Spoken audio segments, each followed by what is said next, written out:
Ever wonder what happens when megastars crash into prime time? The 80s were the golden age of celebrity cameos gone wrong. Stars who ruled the big screen suddenly looked like deer in headlights on television sets. Some appearances were so awkward they became legendary for all the wrong reasons. Number 20. Madonna on Miami Vice, 1985. The Material Girl thought she could handle undercover work, but her appearance as nightclub singer Darlene was anything but smooth. Madonna brought pop star artifice to a show that prided itself on street credibility, and every line felt like she was reading off cue cards hidden behind Don Johnson's sunglasses. Director Michael Mann wanted authentic grit, but Madonna delivered wooden dialogue that made her music videos look like acting masterclasses. Her chemistry with the regular cast was non-existent, and her acting range seemed limited to sultry poses and blank stares. The episode aired during Madonna's peak fame, but viewers expecting Like a Virgin energy got stilted performances instead. Critics savaged her work, with Entertainment Weekly later calling it a masterclass in how not to cross over from music to television. The episode pulled decent ratings thanks to Madonna's star power, but it's remembered more as a curiosity than quality television. Even Miami Vice fans skip this one on rewatches. Madonna herself rarely mentions the experience, and it's easy to see why. Her natural charisma completely evaporated under television's demands, proving that different mediums require different skills. Sometimes staying in your lane is the smartest career move, especially when crossing over means crashing and burning on national television. Number 19. Hulk Hogan on the ATeam, 1985. Wrestling's biggest star body slammed his way onto television, and the results were more painful than a steel cage match. Hogan appeared as himself in Body Slam, an episode that felt like a shameless promotional stunt for the WWF rather than actual storytelling, complete with awkward product placement. The plot involved the A-Team helping Hogan fight off mobsters trying to fix wrestling matches, but Hogan's acting made his wrestling promos look like Shakespeare. His delivery was stilted, his timing was off, and he seemed genuinely confused about where to look when cameras weren't rolling. The episode aired during Hogan's mainstream crossover peak, right after Rocky III made him a household name. Producer Stephen J. Cannell admitted later that the wrestling tie-in was purely commercial, designed to grab viewers during Saturday afternoon reruns. The episode scored solid ratings initially, but hasn't aged well. Hogan's wooden performance makes you appreciate how difficult television acting really is, even for someone comfortable performing in front of crowds. Wrestling fans ate it up at the time, but television critics were less enthusiastic. The episode became a footnote in both Hogan's career and the A-Team's legacy, proving that celebrity crossovers need more than star power to succeed. Sometimes muscles can't flex their way through bad dialogue. Number 18. Grace Jones on PeeWees Playhouse, 1986. The androgynous disco icon invaded children's television, and parents across America reached for their remote controls. Jones appeared as herself in a segment that pushed Pee-wee's already bizarre world into genuinely unsettling territory, creating television that felt more like performance art than Saturday morning entertainment. Paul Reubens wanted edgy guests who would surprise audiences, but Jones brought an intensity that felt more nightclub than family viewing. Her angular features and commanding presence completely overwhelmed the colorful, innocent aesthetic that made Pee-wee Herman work. Kids stared in confused silence, while adults wondered what exactly they were watching unfold. The appearance lasted less than 5 minutes, but it felt like an eternity of awkward energy. Jones seemed bemused by the whole experience, treating it like avant-garde theater rather than children's programming. Her deep voice and geometric fashion sense created a jarring contrast with Pee-wee's high-pitched enthusiasm and polka-dot bow tie. Critics praised the show's willingness to take risks, but many questioned whether Grace Jones belonged in a program aimed at 6-year-olds. The segment became legendary among Pee-wee fans for its sheer audacity, but it's also Exhibit 1 for why celebrity guests need to match a show's tone and target audience. Number 17. Boy George on the A-Team, 1984. Culture Club's gender-bending frontman invaded the testosterone-fueled world of the A-Team, creating one of television's most surreal casting decisions. Boy George played himself in an episode that tried to blend new wave music with military action, resulting in something resembling a fever dream more than coherent television. The plot involved the A-Team protecting Boy George from threatening fans, but his presence made the entire show feel like two different programs accidentally edited together. His soft-spoken demeanor and elaborate makeup created a jarring contrast with machine guns and explosions. The regular cast looked genuinely confused about how to interact with him during dramatic scenes. Producer Stephen J. Cannell later admitted the casting was purely about grabbing headlines during Boy George's peak fame period. The episode felt like Culture Club's music video aesthetic had crashed into the A-Team's violent escapism, creating something that satisfied neither audience completely. Boy George seemed game for the experience, but clearly didn't understand the show's established tone. His acting was surprisingly decent, but his presence completely undermined the show's carefully constructed masculine fantasy. Viewers tuned in expecting typical action, and instead got something resembling experimental television that nobody had asked for. Number 16. Cyndi Lauper on Miami Vice, 1985. The quirky pop star's appearance proved that girls just want to have fun doesn't translate to undercover police work. Lauper played a psychic helping solve murders, bringing her colorful queen's personality to Miami's neon-soaked crime world, with results that were more comedy than drama. Her distinctive voice and eccentric fashion sense completely clashed with Miami Vice's carefully crafted atmosphere of cool sophistication. Every scene felt like watching a children's birthday party entertainer accidentally wander onto a crime scene. The other actors struggled to maintain dramatic tension, while Lauper delivered lines in her unmistakable sing-song cadence. Director Michael Mann wanted to capture the era's pop culture explosion, but Lauper's presence turned serious police drama into unintentional comedy. Her psychic character was supposed to provide crucial plot information, but viewers were too distracted by her appearance to follow the actual mystery-solving taking place. The episode aired during Lauper's massive commercial peak, guaranteeing strong ratings regardless of quality. Critics were brutal, with many questioning whether Miami Vice had jumped the shark by prioritizing celebrity guests over storytelling integrity. Lauper's natural charm couldn't overcome the fundamental mismatch between her persona and the show's established tone. Number 15. George Hamilton on Dynasty, 1983. The eternally tanned actor's recurring role as Joel Abrigor should have been perfect Dynasty material, but Hamilton's performance was so over the top that it made Joan Collins look subtle. His appearances turned primetime soap opera into unintentional self-parody that even Dynasty's devoted fans found excessive. Hamilton played his character like he was auditioning for a telenovela, with exaggerated facial expressions and delivery that belonged in community theater rather than network television. His scenes with the regular cast created a weird tonal imbalance that threw off the show's carefully calibrated melodrama. Dynasty thrived on outrageous storylines and larger-than-life characters, but Hamilton somehow managed to be too much even for that show's heightened reality. His romantic scenes with Linda Evans were particularly cringe-worthy, with chemistry that felt more awkward than passionate, despite both actors' considerable experience. Producer Aaron Spelling reportedly wanted Hamilton's movie star glamour to elevate the show's profile, but the results were the opposite. Hamilton's theatrical approach made the other actors look amateur by comparison, creating an unintentional comedy that undermined Dynasty's dramatic credibility with both critics and viewers. The character was quietly written off after a handful of episodes, with Hamilton returning to guest spots on less prestigious shows where his style fit better. Number 14. Sammy Davis Jr. on The Cosby Show, 1984. The legendary entertainer's appearance should have been magical, but instead felt like watching your grandfather try to be cool at a family reunion. Davis played himself visiting the Huxtable household, and every interaction felt forced and unnatural, despite his decades of professional entertainment experience. At 59, Davis was dealing with serious health issues and seemed genuinely tired throughout the episode. His famous energy was nowhere to be found, replaced by a subdued performance that made viewers uncomfortable.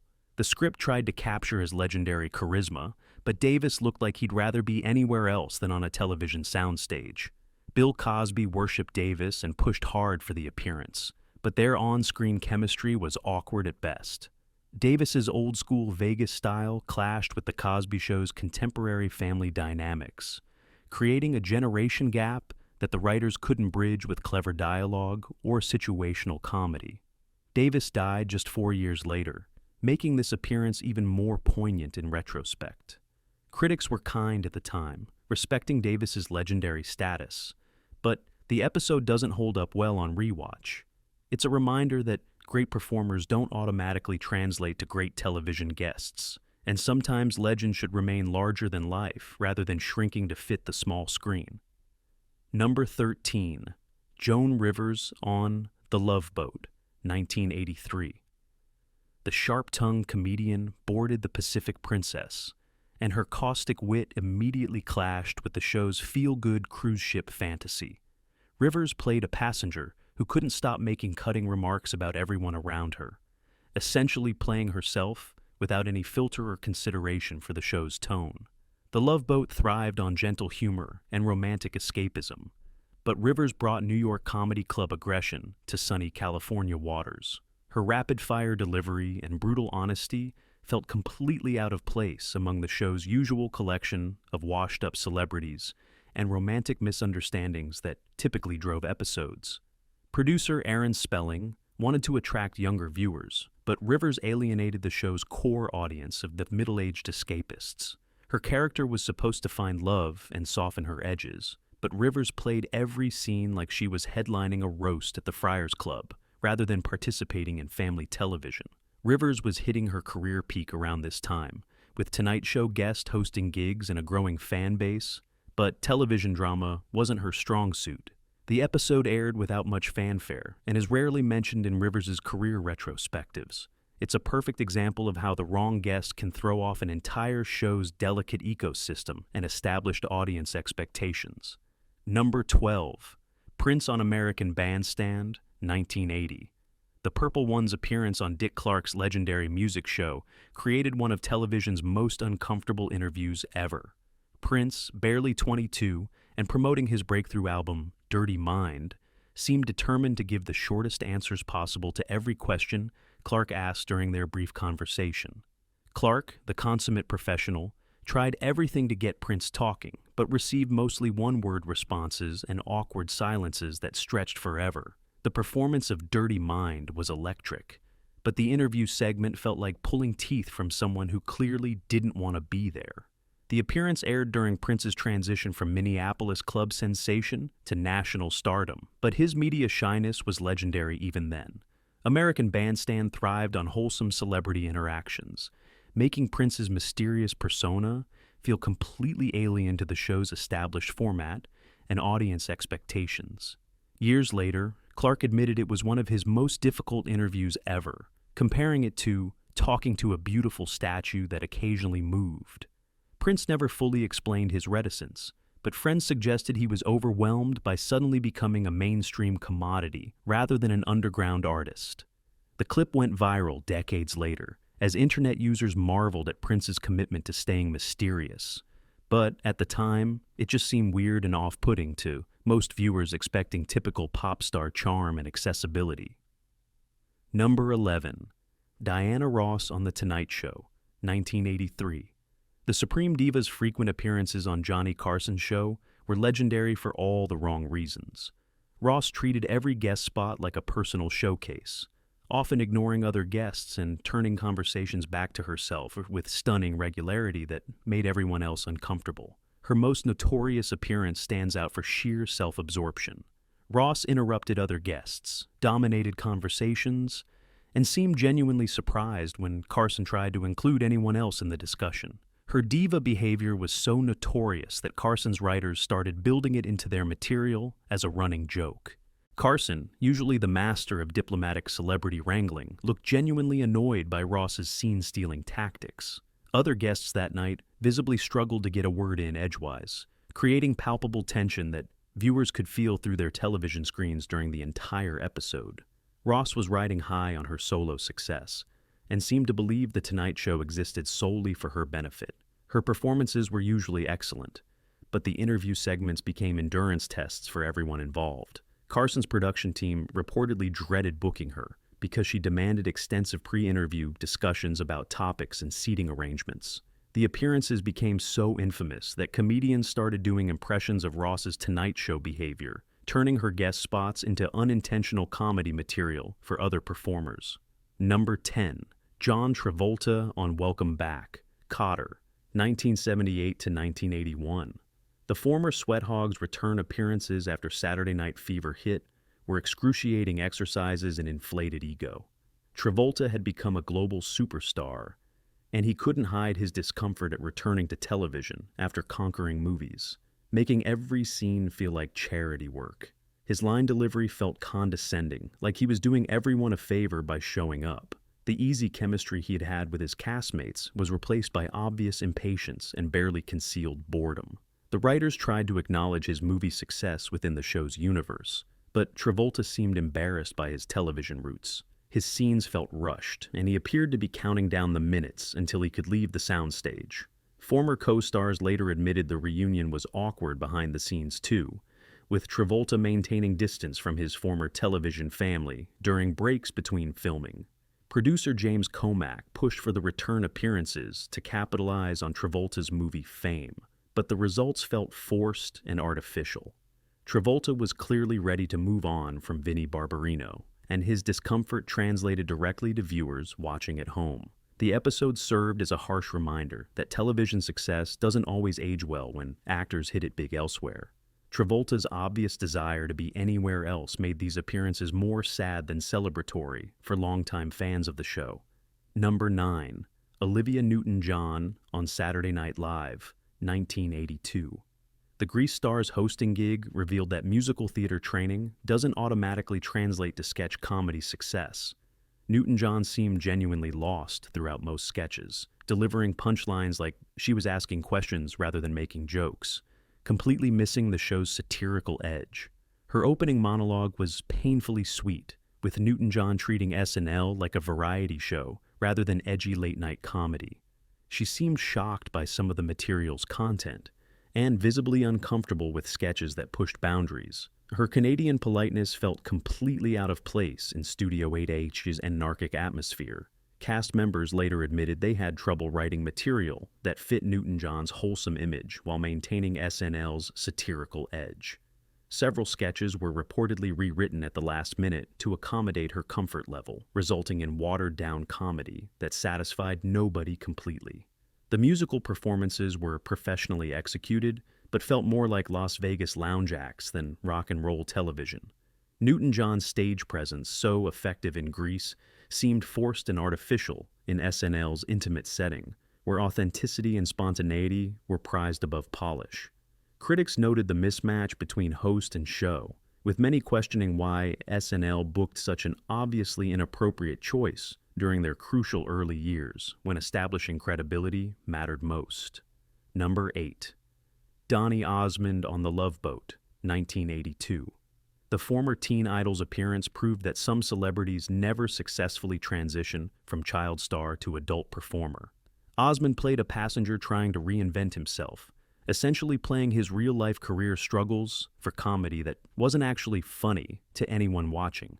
His performance felt desperate, with Osmond overacting every scene like he was auditioning for a bigger role. The Loveboat's gentle comedy required subtle timing, but Osmond delivered everything with Vegas showroom intensity that overwhelmed the material and made other actors look uncomfortable. The episode tried to address Osmond's career transition from teen heartthrob to adult entertainer, but the meta-commentary felt forced and uncomfortable. Viewers were watching someone's real-life identity crisis play out as television entertainment, creating an awkward, voyeuristic experience that nobody had signed up for. Producer Aaron Spelling thought Osmond's nostalgic appeal would attract viewers, but the appearance just highlighted how far the former star had fallen from his peak popularity. The romance subplot felt particularly artificial, with Osmond's character pursuing a love interest who seemed more bemused than attracted. The episode became a footnote in both Osmond's career and the Loveboat's history, representing the show's tendency to become a refuge for fading celebrities looking for any kind of television exposure to restart their careers. Number 7. Liza Minnelli on various talk shows, 1980s. The legendary performer's frequent talk show appearances throughout the decade became exercises in watching talent struggle with substance issues in real time. Minnelli's manic energy and unpredictable behavior made her a fascinating but uncomfortable guest who never knew when to stop performing. Her appearances on Carson, Letterman, and other shows often felt like watching someone having a breakdown disguised as entertainment. Minnelli's theatrical training became a liability in intimate television settings, where subtlety and genuine conversation were expected, rather than Broadway-style projection and dramatics. Hosts struggled to maintain normal conversation rhythms, while Minnelli delivered every response like it was the climax of a musical number. Her inability to distinguish between performance and conversation created awkward moments that viewers couldn't look away from, even when they wanted to change channels. The most painful moments came during her attempts at self-deprecating humor about her personal struggles. Minnelli's earnest belief in her own comeback narratives created genuinely uncomfortable viewing experiences that became unintentional comedy classics for all the wrong reasons. By decade's end, Minnelli had become a parody of herself, but her continued earnestness made every appearance more surreal than the last. Her talk show legacy proved that sometimes the most memorable performances are the ones that completely miss their intended mark and become something else entirely. Number 6. William Shatner on various shows, entire 1980s. The former Star Trek captain's ubiquitous television presence throughout the decade created a masterclass in shameless self-promotion and unintentional comedy. Shatner's distinctive delivery style and obvious willingness to appear on anything made him the decade's most reliable source of unintended entertainment.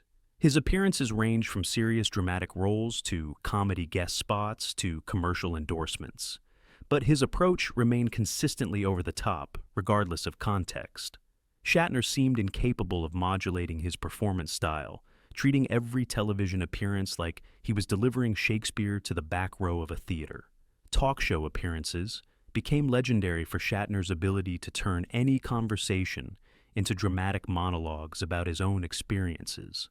His interview technique involved long pauses, intense stares, and sudden volume changes that left hosts struggling to maintain normal conversation rhythms while cameras rolled. The most painful moments came during his attempts at contemporary relevance, particularly his spoken word album covers and variety show guest spots. Shatner's earnest belief in his own versatility created genuinely uncomfortable viewing experiences that became unintentional comedy classics. By decade's end, Shatner had become a parody of himself, but his continued earnestness made every appearance more surreal than the last. His television legacy proved that sometimes authentic weirdness beats polished perfection, even when nobody intends it that way. Number 5. Suzanne Somers on Three's Company, 1980 to 1981. While technically a regular cast member, Somers' final season appearances were legendary for behind-the-scenes tension that bled onto screen. Her contract disputes created palpable awkwardness that viewers could feel during every scene, making the show feel like watching a family falling apart in real time. Somers was demanding equal pay to her male co-stars, a reasonable request that the network handled poorly. Her reduced screen time and obvious separation from other cast members made watching the show feel uncomfortable. The writers struggled to integrate her character while minimizing her actual presence on set. The solution involved bizarre scenarios where Chrissy Snow appeared via telephone or brief walkthrough scenes. Her final episodes felt like watching someone being slowly erased from their own show, creating television that was more depressing than a funny for longtime fans. John Ritter and Joyce DeWitt tried to maintain professional composure, but their discomfort was obvious during scenes requiring interaction with Somers. The show's light comedy became forced and artificial as real-world drama overwhelmed the fictional storylines that had previously worked so well. Somers' departure marked the beginning of Three's Company's decline, proving that off-screen conflicts always impact on-screen chemistry. The situation became a cautionary tale about how contract disputes can destroy successful television shows, with all parties ultimately losing more than they gained from the public battle. Number 4. Andy Kaufman on Saturday Night Live, 1975 to 1983. The performance artist's multiple SNL appearances were brilliant television, but also deeply uncomfortable viewing experiences. Kaufman's commitment to staying in character often left audiences unsure whether they were watching comedy or psychological breakdown, creating tension that nobody knew how to resolve. His wrestling matches with women and reading The Great Gatsby in its entirety pushed SNL's boundaries in ways that made both cast and audience uncomfortable. Kaufman seemed to delight in creating awkward silences and confused reactions, treating television like his personal art experiment rather than entertainment.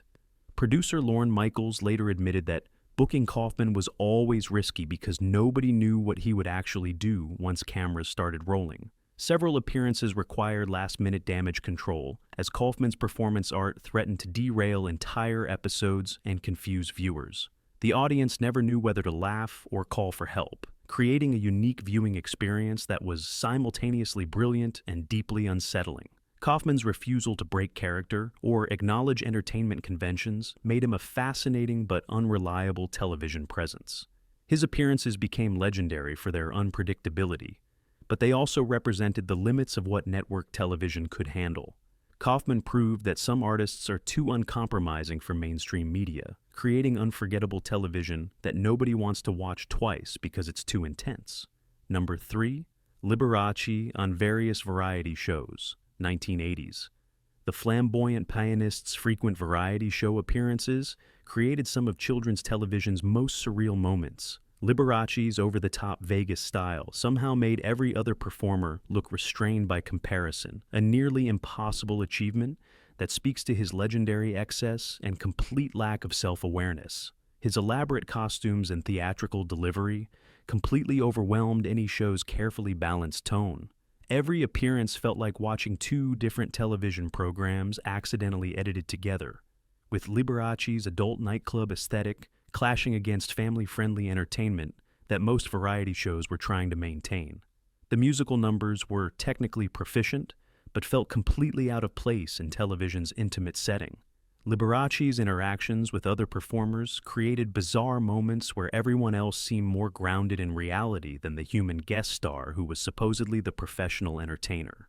Children watching were probably confused by Liberace's persona, while adults cringed at his inability to adjust his performance style for television audiences. His appearances became cult classics for their sheer audacity, but they also demonstrated the importance of matching guest stars to appropriate venues. Producers reportedly enjoyed working with Liberace personally, but admitted the on-screen results were challenging to edit into coherent entertainment. His appearances remain some of variety television's most memorable experiments, even if they weren't entirely successful at connecting with intended audiences.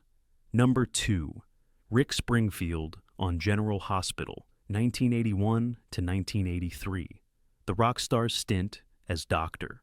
Noah Drake proved that musical talent doesn't automatically translate to daytime drama acting. Springfield's wooden delivery and obvious discomfort with soap opera conventions made every scene feel like watching someone reading dialogue for the first time. Despite his genuine efforts, his character was supposed to be a heartthrob doctor, but Springfield's stiff performance made medical scenes unintentionally comedic. The show's veteran actors struggled to maintain dramatic tension, while Springfield delivered lines like he was reciting grocery lists rather than declaring love or diagnosing patients. Producer Gloria Monty wanted Springfield's rock star appeal to attract younger viewers, but his acting limitations became painfully obvious in dramatic scenes. His romantic storylines felt particularly forced, with chemistry that existed only in the writer's imagination, rather than on screen between actual performers.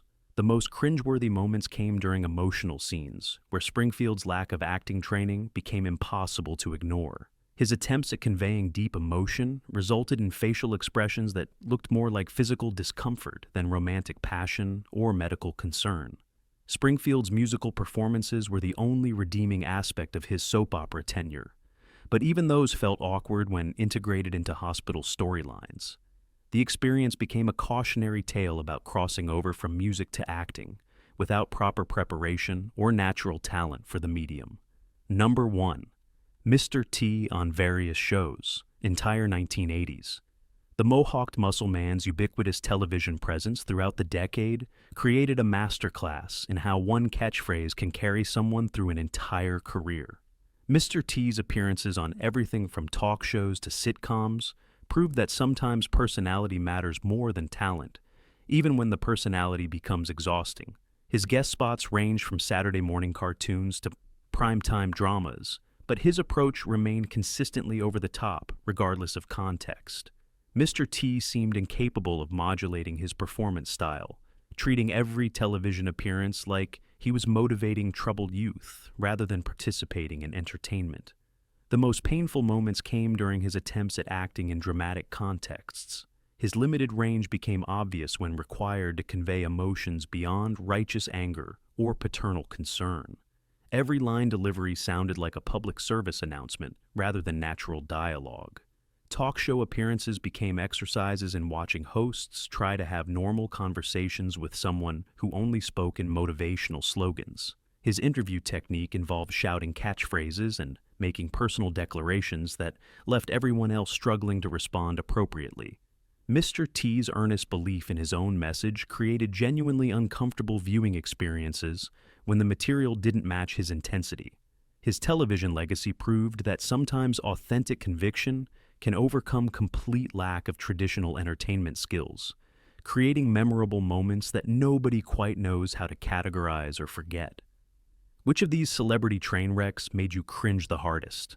Drop your most painful 80s guest appearance memories in the comments. Here's the real question though.